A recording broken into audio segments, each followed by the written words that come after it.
In this video, I'm going to talk about the interview portion of a parenting evaluation. And this one I need to break into a few pieces. There's the personal one-on-one interview with your evaluator. There's often an in-home or in-office observation of the whole family. And there's also the psychiatric evaluation. So I'm going to cover all those. For the personal one-on-one interview, there's a bunch of different ways this can happen, but you should expect between 4 and 8 hours in total of interview time, and it depends on your evaluator how that's done. Some of them like to do it all in one big appointment, and some of them will break it up between 2 and 3 appointments over a couple of weeks. These can happen in their office or over Zoom. Either way, you want to keep the following strategies in mind. Take breaks. This is especially if you have one of the long endurance interviews. Set a timer on your phone so that you get a little buzz and you go to the bathroom, take a deep breath, look yourself in the eye in the mirror and tell yourself, I got this. And then get back out there and take your time before you answer any questions.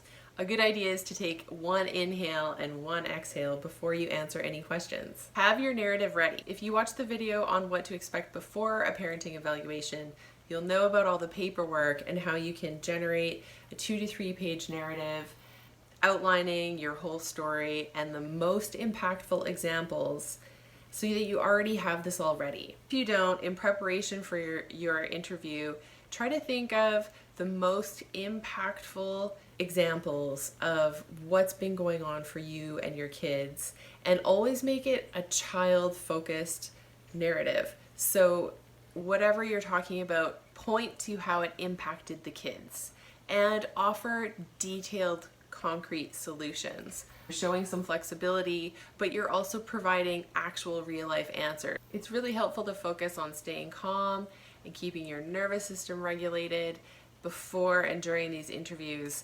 If you're revving high on anxiety and worry, that's not going to be helpful. So check out my self-care for divorce series, or use any of the tips and tricks that you know that help you feel safe and calm. Now's the time to pull out all the stops and give yourself all the reinforcement and comfort that you can. And of course, the obvious things like make sure you get a good sleep the night before. This is not the night to binge watch something. Eat well beforehand. Do everything you can to make yourself as strong and viable as possible. The other part of the interview process is the family observation part, and that can be done either in your home or at the evaluator's office. For this, you're going to want to prep your kids. Make sure they know that this is coming up and that you're going to be doing whatever activity, and this person's going to be taking notes, and they might ask questions, and they might, if it's child appropriate, take your kids for a one-on-one interview that usually happens after the family observation part. So prep them, and you can just say something along the lines of, you know, the other parent and I have decided to hire this person who's gonna help us figure out how to parent you better, and just leave it at that. And encourage them always, of course, to tell the truth. Family observation part, you just want to have an activity planned that everybody's familiar and comfortable with. If you've never sat down and done a puzzle before, don't do a puzzle, but you will have to have some kind of activity because the evaluator won't want you or any of the kids on screens. You can plan for them to observe you anywhere from half an hour to an hour. Don't worry about cleaning your house too much.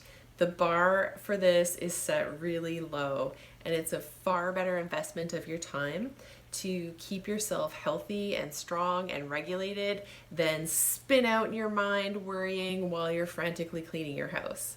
As long as your house isn't gross or moldy or dangerous somehow, you're fine. Some evaluations also have a psychiatric evaluation as part of them. This is no big deal. Here's why. There is no way for you to skew or manipulate the answers for these, and in almost every jurisdiction I looked into, courts don't even look at them anyway. Your evaluator is going to read out a list of questions, or it's going to be a recording that you listen to, and there's a little worksheet. You color in the little squares on a scale of like I disagree strongly or I agree strongly, and then the spectrum. And they're weird random questions. You can't study for this, so please assign it 0 energy. But an example of some of the questions I heard were things like, I take joy from reading the newspaper on a Sunday morning. Sometimes my gums bleed when I floss. I enjoy rock and roll music. It's like, what? So you can't study for this. Just don't even worry about it. And the child interview, if it's age appropriate, the evaluator will take the kids one at a time to a private place and interview them. Make sure your kids are prepped for this. They know that it might be happening and that you encourage them to tell the truth, and that's all you can do about that. Final note on the interview process. Anything you say in this or in the written paperwork beforehand can be used in the report that your parenting evaluator is going to create.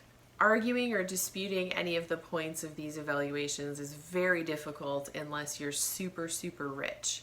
So pretty much anything that ends up in the report, the judges and the lawyers and everyone involved from now until forever are just going to accept as the truth. So the less you say, generally, the better. Because there's a way of misconstruing things or painting things in a different light that is a common problem in these evaluations. So those are my tips on parenting evaluation interviews. I hope they helped.